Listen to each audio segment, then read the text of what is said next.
Welcome, and thank you for joining for another whiskey review. Today, we're going to take a look at Cadenhead's Caol Ila, 34-year-old, 51% ABV. Dustin, your bottle, yes, sir. As you know.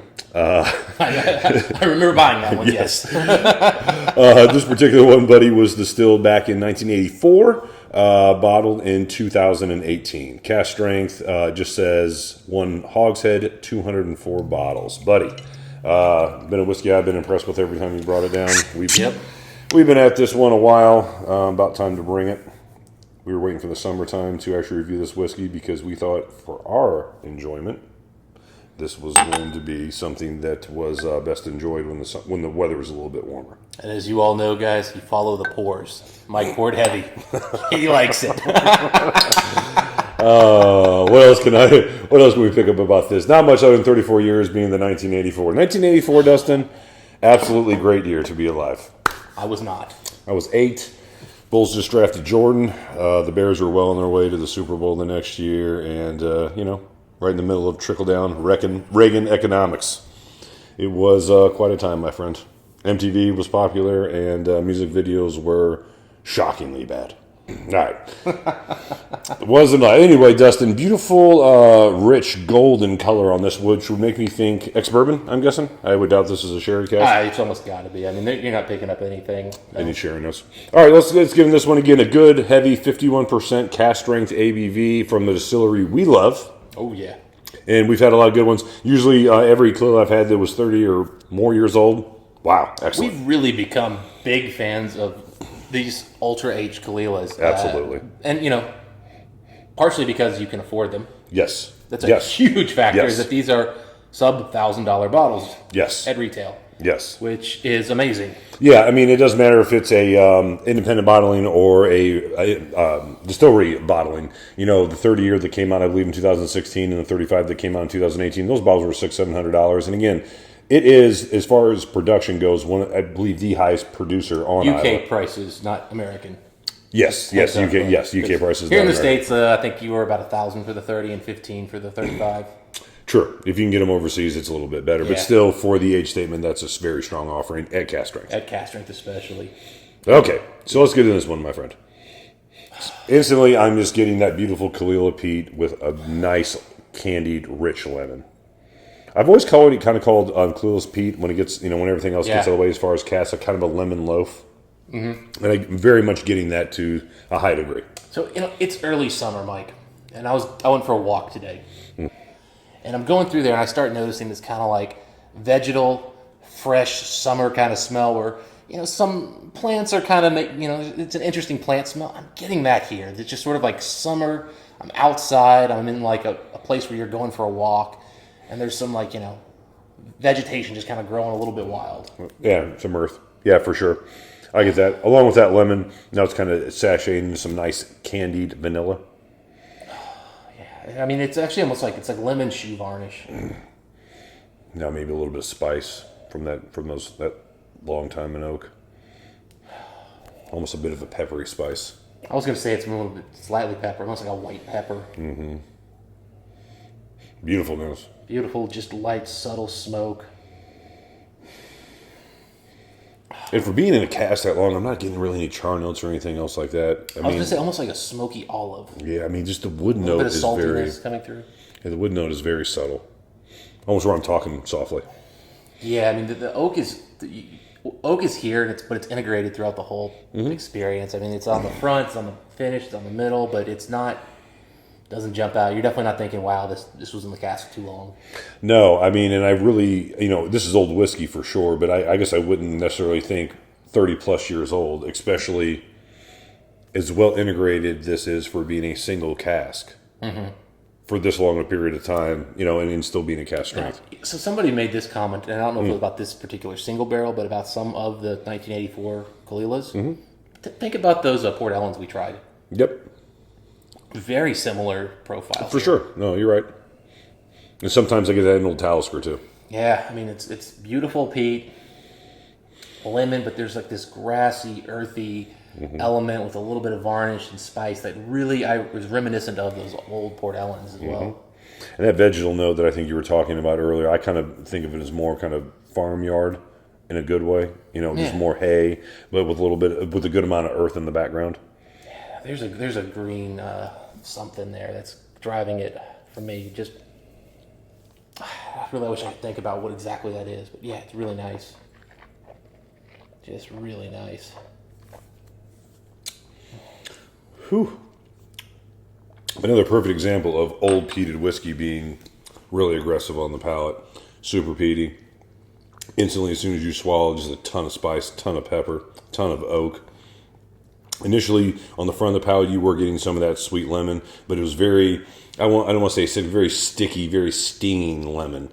And then again, as soon as you swallow, man, huge wallop of peat, even for this distillery. Pepper, spice, smoke, wood, and then here at the very end, that lemon comes back to kind of counterbalance that heavy smoky finish. Man, nice whiskey. Yeah. I'm almost thinking kind of like smoked olive. Again, I'm getting that sort of salty, kind of vegetal, but very good peat levels here. I'm almost thinking maybe, Mike, even like a little bit of ginger in here. Kind of where the spice. And then there's some other spice, I don't know. You know, rosemary, sage, thyme, I don't know, something like that. One of those. Rosemary, yep. Kind of coming in. Something in that. I feel like those are all the time put together a little bit to where they're kind of hybrids, so I'm not sure which one I'm getting. Yeah, really kind of impressive that this came from a single cask and this wasn't some mixing trying to get all these flavors to come out. You're right. It is a little more salty on the palate than I give it credit for on the nose. I mean, I still think the pepper is very present on the palate, but you're right. The salt does kind of counterbalance to some degree. I don't know if I get olive, but that isn't far off. And again, olive's probably not the right word here. I'm just trying to think of like a salty, it's not far off. Like vegetal kind of thing. That's not an unpleasant thing. It's smoky. Yeah, it's almost like dried seaweed or smoky dry seaweed or something like that. Do they make seaweed jerky? Exactly. Yeah. That would be this. Yeah. Yeah, not far off. Yeah, no, this is, I mean, like most old Cleos, man, it's so good. And again, like you're just experiencing now, this long linear of just smoke and spice with that lemon coming back. Am I missing something on that finish? Oh, nice wood note. Oh, yeah. Really nice. I mean, again, this is a clean... I mean, this is like the kind of wood that you want to taste. It's that like old world, like, but I think it's probably an American, honestly, oak. But it's just very clean.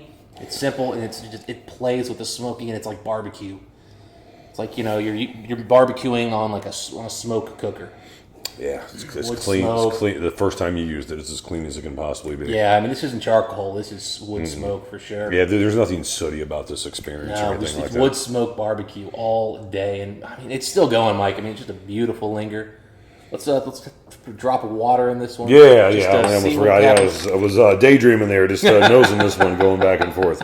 It's an easy one to get lost in. I mean, I'm wishing you had your couches and stuff put out there, Mike, just so I could go out there and sit with this thing for an hour and just kind of ponder life. Yeah, it's a beautiful whiskey. You can get lost in it. Almost smells like sunshine a little bit, you know? This is like being at the beach, Mike, but you're at the hotel at the beach and you're by the pool. Okay. It's like I'm smelling the sea breeze, but I'm also smelling kind of like the chlorine? That chlorine water. Yeah, like that fresh, like kind of clean. Like I'm at the beach, but I'm not going to swim in the ocean. I'm at the beach, but the beach is over there. Caol Ila is sort of the safe Isla, though. Yeah, it is. You know, in a lot of ways. That doesn't mean it's not fun, and it's not an aggressive whiskey, and it's not peated. It's all those things.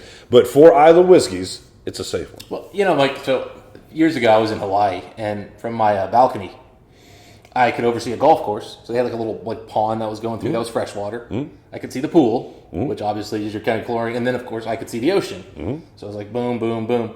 And, you know, the wind would kind of come and you get that like freshwater, seawater, pool. That's kind of what the water did here is it just made it this like really inviting like vacation vibe. Yeah, it's a beautiful whiskey.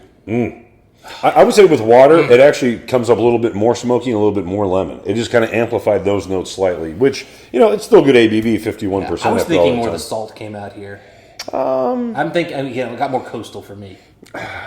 I can see that too. The lemons, the lemons up here more too. I mean, maybe it just amplified everything. I mean, when I say peat and lemon, sure. I mean, that coastal elements, it's strong still, so it could have also been amplified. I'm starting to pick up a little of the barley now with the oak. You know the barley comment. I rarely get that out of Caol Ila's. I rarely get it out of 30-year-old whiskeys either, but that water brought just a little of it out. True. Man, it just smells so good.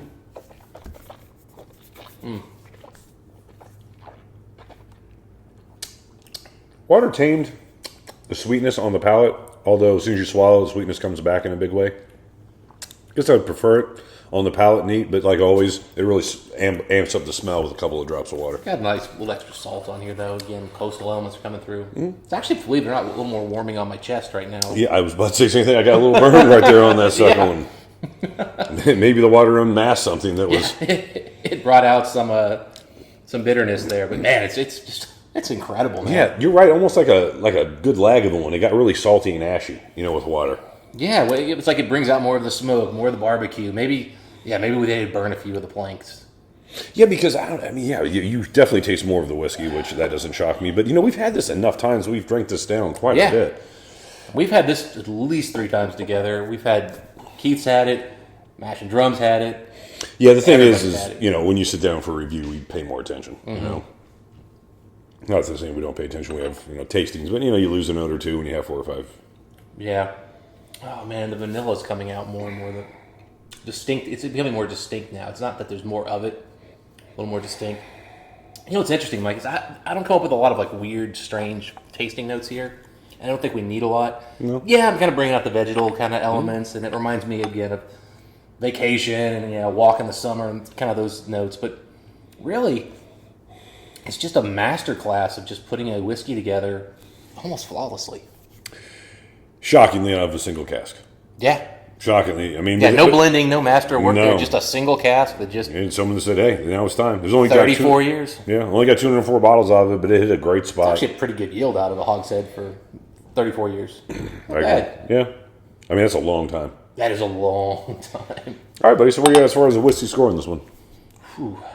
Between 2 numbers. Can I go first? Yeah, go for it. 91, and I could have gone higher. I could have gone 92. It's a great whiskey. Great age, great oak. There's a bit of a wow factor to it. I'm really kind of dancing both between 91 and 92. I on a different day, I could give it a 92, but it's still an extremely strong, epic, rememberable Islay whiskey. Dead on the same, Mike, but I'm going to give it that 92. Yep. And the reason is, Give it to me. this is that day. Yeah. It's a nice summer day. Yeah. It's right reminding me of a walk I took, this morning when I went out. Right time to drink it. And it's reminding me of everything I like about good Caol Ila. Yeah, middle of winter, maybe it's a 91. But it's right there. It's just such a good whiskey. It is. It is a good whiskey. Anyway, I know I've seen a few of these out there, these 31, 34-year-old Caol Ilas. Now, I've seen a couple of 34-year-old Caol Ilas with a different bottle count. It is a 1984. So, obviously, there's a few of these casks floating around there. Yeah, and I know there's also some 22, 23-year-old ones out there from this same era. So, yeah, I mean, I haven't gotten a hold of one of those yet, but I definitely want one.